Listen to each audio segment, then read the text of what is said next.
महर्षि वेदव्यास जी द्वारा रचित श्रीमद् भागवत महापुराण के दिव्य ज्ञान के माध्यम से अपनी पिछली प्रस्तुति में हमने बद्री विशाल क्षेत्र की महिमा का श्रवण किया। पिछली सभी वीडियो का लिंक मैं आई बटन और डिस्क्रिप्शन लिंक में लगा दूंगा, आप वहां से सुन सकते हैं। आज की प्रस्तुति में हम नारद जी और सनकादिक ऋषियों के संवाद की कथा का श्रवण करेंगे। तो आइए प्रारंभ करते हैं कथा को। अगर आप चैनल पर पहली बार आए हैं तो चैनल को सब्सक्राइब कर लें। वीडियो अच्छा लगे तो लाइक करना, अपने प्रिय मित्रजनों परिवारजनों के साथ शेयर करें। इस आध्यात्मिक चैनल को, आध्यात्मिक कथा, पौराणिक कथाओं को आगे बढ़ाने के लिए अपना सहयोग प्रदान करें। तो चलिए करते हैं प्रारंभ आज की कथा को। विशाला क्षेत्र में गंगा जी के किनारे सनकादिक ऋषि विराजमान हैं। देव ऋषि नारद जी वहां आए हैं। नारद जी लोक संग्रही संत हैं। संतों के दो भेद होते हैं, लोक त्यागी संत और लोक संग्रही संत। सुखदेव जी महाराज लोक त्यागी संत हैं, सबका त्याग कर दिया, लंगोटी का भी त्याग कर दिया। व्यास जी को कहा, पिता पुत्र का संबंध सच्चा नहीं है, जीव ईश्वर का संबंध सच्चा है। आप पिता नहीं, मैं पुत्र नहीं, मैं जाता हूं। सबका त्याग कर दिया है।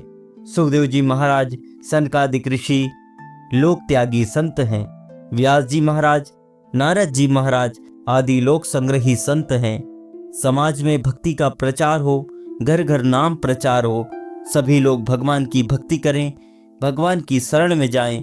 नारद जी महाराज इसी में प्रवृत्ति करते हैं। नारद जी ने सनकादिक ऋषियों से कहा, अनेक तीर्थों में, अनेक क्षेत्रों में मैंने भ्रमण किया। कलयुग का प्रभाव बहुत बढ़ गया। जीवन में पैसा और काम सुख दो ही मुख्य हो गए। कलयुग का मानव अर्थ और काम से आगे जाता ही नहीं। पैसा कमा करके सुख भोगने में ही जीवन पूरा हो जाता है। भक्ति छिन्न भिन्न हुई है। ज्ञान और वैराग्य को मूर्छा आ गई। लोगों को जगत देखने की इच्छा होती है। जगत जिसने बनाया उन भगवान को देखने की इच्छा नहीं होती। कलयुग में ज्ञान और वैराग्य को मूर्छा आ गई। भक्ति छिन्न भिन्न हो गई। जीव भोग प्रधान हुआ है। थोड़ा सा विचार करने पर ध्यान में आएगा, हमारे जीवन की ही यह कथा नारद जी कह रहे हैं। मानव हृदय वृंदावन के जैसा है। वृंदावन में भक्ति, ज्ञान, वैराग्य का निवास है। ज्ञान वैराग्य मूर्छा में पड़े हैं। भक्ति छिन्न भिन्न है। भोग प्रधान जीवन में भगवान गौड़ हो गए। मुख्य पैसा हुआ है। भक्ति सभी के हृदयों में होती है। भक्ति भगवान की ही शक्ति है। जो ऐसा बोलता है कि मैं ईश्वर को नहीं मानता, मैं भक्ति को, धर्म को नहीं मानता, ऐसे नास्तिक के हृदय में भी भक्ति होती है। जो नास्तिक है वह अति दुखी होता है। तब उसको ऐसा लगता है यह सब भगवान के अधीन है। ऐसी कोई दिव्य शक्ति है जिसके अधीन यह संसार है। अति दुख में नास्तिक आस्तिक बन जाता है। भगवान को मानने लगता है, भगवान की प्रार्थना करता है। भक्ति सभी के हृदय में है। लोग अच्छी पुस्तकें पढ़ते हैं, थोड़ा ध्यान नहीं करते मेरा जीवन कितना अच्छा है। बातें करते हैं पुस्तक बहुत अच्छी है। अरे पुस्तक तो अच्छी है, पर तेरा जीवन कितना अच्छा है। बहुत पुस्तकें पढ़ने से ज्यादा लाभ नहीं है। लोग अच्छी बातें सुनते हैं पर मनन नहीं करते। कथा सुनने के बाद कथा का मनन नहीं करते। वर्तमान समय में बहुत लोग बोलते हैं, मैंने बहुत कथा सुन ली, कुछ नहीं हुआ। कथा सुनने के बाद, कथा श्रवण करने के बाद कथा का मनन करना चाहिए। कथा को अपने जीवन में आत्मसात करना चाहिए। तभी कथा के संपूर्ण गुण हमारे जीवन में प्रवेश करते हैं, जिससे हमारा जीवन बदलता है। आज मैंने कथा में क्या सुना? मंदिर में जाकर भगवान का दर्शन करना यह साधारण दर्शन है। प्रत्येक मानव में भगवान का दर्शन करना यह असाधारण दर्शन है। पशु पक्षी में, जड़ वस्तु में भगवान का दर्शन करना यह अप्रोक्ष दर्शन है। सभी में दर्शन करना चाहिए। कथा का एक एक सिद्धांत याद करो। लोग कथा सुनते हैं और कथा से जब घर जाते हैं तब जो कुछ सुना है सब कुछ भागवत जी को अर्पण करके जैसे थे वैसे ही यहाँ से घर को चले जाते हैं। मैंने क्या सुना, आज मेरे लिए कथा में क्या आया, श्रवण मनन से सफल होता है। लोग थोड़ा भजन कीर्तन करते हैं, किंतु कीर्तन भक्ति का विनाश हुआ है। लोग थोड़ा भजन कीर्तन करते हैं, कीर्तन शुद्ध भाव से होना चाहिए। कीर्तन भक्ति में लोभ में आ गया, कीर्तन का लोभ, द्रव्य का लोभ आने से कीर्तन भक्ति छिन्न भिन्न हो गई। कीर्तन शुद्ध भाव से नहीं होता। मानव जगत को बताने के लिए बाहर मंदिर में जाकर भजन कीर्तन करता है, ठीक है, बहुत अच्छा नहीं है। घर में दरवाजा बंद करके एकांत में कीर्तन करना चाहिए, घर पवित्र होगा। कीर्तन जगत को बताने के लिए नहीं, भगवान में तन्मय होने के लिए है। कीर्तन भक्ति बिगड़ने लगी, कीर्तन करने वालों के हृदय में शुद्ध भाव रहा नहीं। कीर्ति का लोभ, द्रव्य का लोभ आया, इसी से कीर्तन भक्ति छिन्न भिन्न हो गई। भगवान के लिए फूल लेने के लिए लोग बाजार जाते हैं। माली ऐसा कहे कि आज गुलाब का फूल 10 रुपए का एक मिलेगा। 10 रुपए का एक फूल मिलता हो तो 40-50 रुपए देकर ज्यादा गुलाब के फूल लेने की इच्छा नहीं होती। कितने लोग तो फिर भगवान को समझा देते हैं, आप तो भाव के भूखे हो ना, इसलिए मैं गुलाब की जगह गेंदे के फूल लेकर आया हूँ। भगवान भाव के भूखे हैं, तू काहे का भूखा है। भगवान कहते हैं, तेरे दादा का दादा मैं हूँ, मैं सब जानता हूँ। तू शरीर को सुख देने के लिए कितना खर्च करता है और मेरे लिए 10-20 रुपए खर्च करने में तुझे संकोच लगता है। देह की पूजा बहुत बढ़ गई, लोग दिन भर देह की पूजा करते हैं। देव पूजा गौड़ हो गई, अर्चन भक्ति छिन्न भिन्न हो गई। एक भाई से पूछा था, भगवान की सेवा पूजा करते हो? उसने ऐसा जवाब दिया कि महाराज मुझे फुर्सत नहीं, साबुन लगाकर आधा घंटा नहाने की फुर्सत मिलती है। कितने ही लोग साबुन बहुत घिसते हैं, बहुत साबुन लगाने से कहीं कलर बदलता है? भगवान ने जिसको जो रंग दिया है वह कोई नहीं बदल सकता। कितने लोग दिन भर साबुन ही घिसते रहते हैं। मानव देह की पूजा करता है, देह का श्रृंगार करता है, जीवन विलासी हो गया। इसलिए भगवान की पूजा गौड़ हो गई, देह की पूजा मुख्य हो गई। इस प्रकार जीवन भगवत विमुख हुआ है, भक्ति छिन्न भिन्न हुई है। यह हमारे जीवन की कथा है। जीवन में पैसा मुख्य हो गया, परमात्मा गौड़ हो गए। जीवन में काम सुख मुख्य हुआ, भक्ति गौड़ हो गई। ज्ञान वैराग्य के साथ भक्ति को पुष्ट करने के लिए आप कोई उपाय बताइए। सनत कुमार जी ने नारद जी से ऐसा कहा है। इसका उपाय कलयुग में एक ही है, भागवत की कथा करो। कथा में पाप का नाश करने की शक्ति है। कथा मन को शुद्ध करती है, कथा भक्ति प्रेम को बढ़ाती है। ऐसी यह मधुर कथा है। दूध से ही घी उत्पन्न होता है, दूध न हो तो घी उत्पन्न नहीं हो सकता। वेद दूध के समान है और भागवत घी के समान है। सभी वेदों का सार भागवत में है। 2 मन दूध है, उससे कोई दीपक नहीं जला सकता। 1-2 पला घी हो तो घी से दीपक प्रकट हो सकता है, दूध से दीपक प्रकट नहीं हो सकता।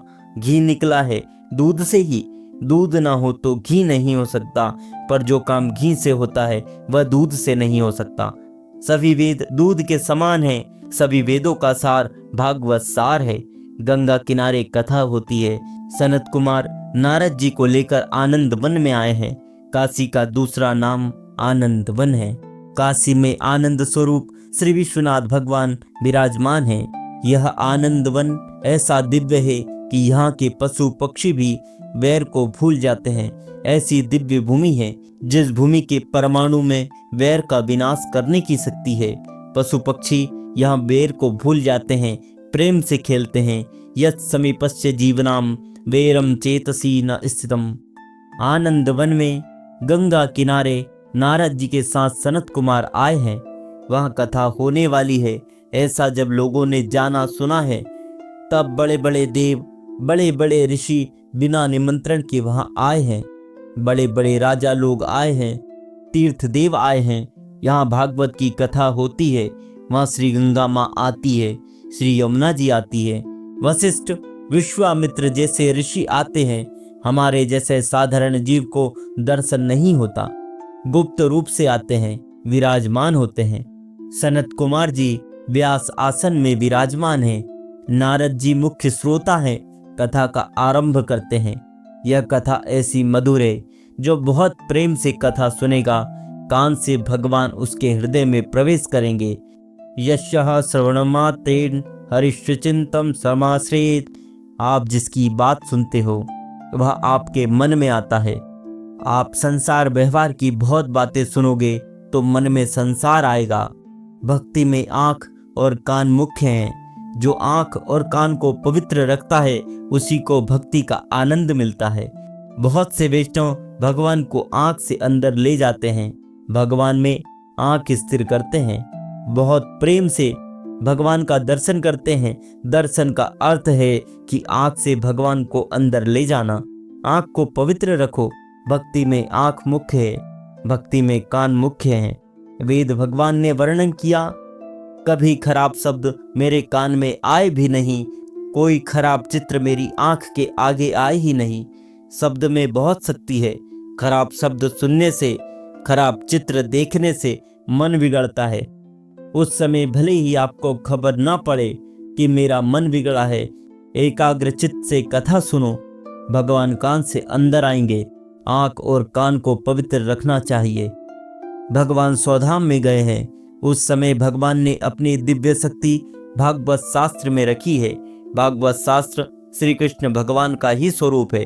भगवान संतों के हृदय में विराजमान है। पंढरपुर में, द्वारका में, श्रीधाम में, वृंदावन में भगवान आज ही प्रत्यक्ष विराजमान है। भगवान गए नहीं हैं, भगवान जीव की प्रतीक्षा करते हुए खड़े रहते हैं।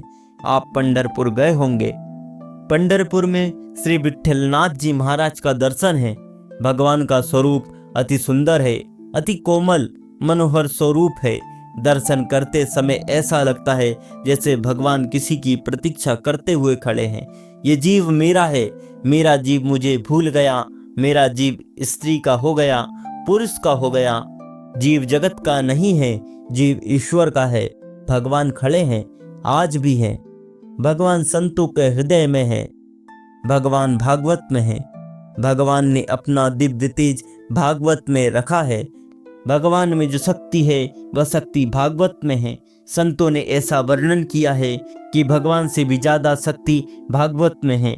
जो काम भगवान नहीं कर सकते वह काम भागवत की कथा से होता है। दुर्योधन को भगवान श्री कृष्ण समझाने के लिए गए। दुर्योधन को अनेक रीति से समझाया, दुर्योधन सुधरता नहीं है, भगवान की बात नहीं मानता, जवाब देता है। भगवान भी उसको सुधार नहीं सके। कितने जीव ऐसे होते हैं जिनको भगवान समझाए तो भी नहीं सुधरते। दुर्योधन ने भागवत की कथा सुनी ही नहीं। भगवान की कथा में, भगवान के नाम में ऐसी शक्ति है। रावण को रामचंद्र जी का दर्शन हुआ था। राम दर्शन करने पर भी उसकी बुद्धि सुधरी नहीं। रावण युद्ध करता है, आश्चर्य होता है, भगवान के दर्शन करने के बाद उसकी बुद्धि सुधरती नहीं है। उचित तो यही था कि रावण रामचंद्र जी की शरण में आ जाता। उसको राम दर्शन हुआ था तो बुद्धि नहीं सुधरी। रावण ने राम नाम का जप नहीं किया। रावण ने भगवान की कथा सुनी नहीं। रावण और दुर्योधन तो मर गए। कलयुग में उनका वंश बहुत बढ़ गया। रावण, दुर्योधन जैसे अनेक जीव उत्पन्न हो रहे हैं। कैसा भी जीव हो, भागवत की कथा सुने। वक्ता बहुत विवेक से कथा कहता हो तो नास्तिक को भी कथा में आनंद आता है। नास्तिक कथा सुनने के बाद आस्तिक हो जाता है।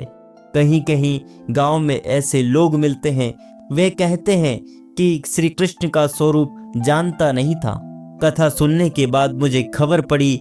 अब मेरी ऐसी इच्छा होती है कि मैं श्री कृष्ण की सेवा करूं, मैं श्री कृष्ण का कीर्तन करूं। नास्तिक भी कथा सुने तो उसको भी आनंद आए। कथा सुनने के बाद जीवन सुधरता है। कैसा भी पापी जीव हो, कथा में पाप का नाश करने की शक्ति है। मित्रों, यह कथा नारद जी और सनकादिक ऋषियों की है। अगर आप चैनल पर नए हो तो चैनल को अवश्य सब्सक्राइब करें। आध्यात्मिक और पौराणिक ज्ञान को आगे ले जाने में मेरा सहयोग करें। अगर वीडियो अच्छी लगी हो तो लाइक करें, कमेंट करें, अपने प्रिय मित्रजनों, परिवारजनों के साथ में शेयर करें। अगली कथा में आपको गोकर्ण और धुंधकारी की कथा का श्रवण कराऊंगा। जय माता दी। राधे राधे।